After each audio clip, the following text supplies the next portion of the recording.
دیکھیں میں اگر آپ اگر یہ کہنا کہ میں آپ کو زندگی میں جو ہے وہ کامیاب ہونے کا جو ہے وہ کوئی طریقہ بتاؤں تو میرے پاس تو نہیں ہے کوئی بھی. لیکن اگر آپ کہیں کہ زندگی میں کوئی ناکام ہونے کا طریقہ ہے تو وہ میں بتا دیتا ہوں.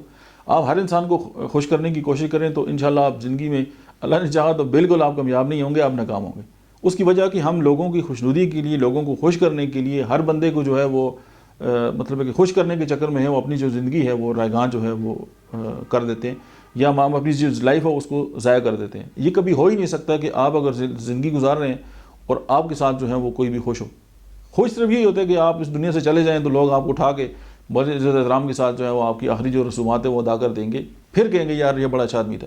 لیکن اگر آپ زندہ ہیں اور آپ کچھ کام کر رہے ہیں تو ڈیفینیٹلی کسی کے ساتھ آپ کا اختلاف ہوگا یا کوئی بندہ جو ہے وہ آپ کو لائک نہیں کرے گا, یہ ایسے ہی ہوگا. تو پھر اگر آپ ہر ایک بندے کو خوش کرنے کے چکر میں ہیں تو کوئی خوش بھی نہیں ہوگا اور آپ کی زندگی بھی جو ہے وہ ناکامی کی طرف جائے گی. آپ یہ دیکھیں کہ ابھی میں مسکرایا ہوں نا تو آپ کے چہرے پہ مسکراہٹ آئے گی. اس کی وجہ کہ اگر آپ نے خود خوش ہونا ہے تو جب آپ خوش ہوں گے تو پھر آپ کے ارد گرد کی جتنی انوائرمنٹ ہے وہ ساری جو ہے وہ خوشیوں سے بھر جائے گی. اب یہ آپ پہ ڈیپینڈ کرتا ہے کہ آپ نے کامیاب ہونا ہے یا ناکام ہونا ہے. تو ناکامی کا راستہ میں نے آپ کو بتا دی ہے, کامیابی کا خود ہی ڈھونڈ لیں.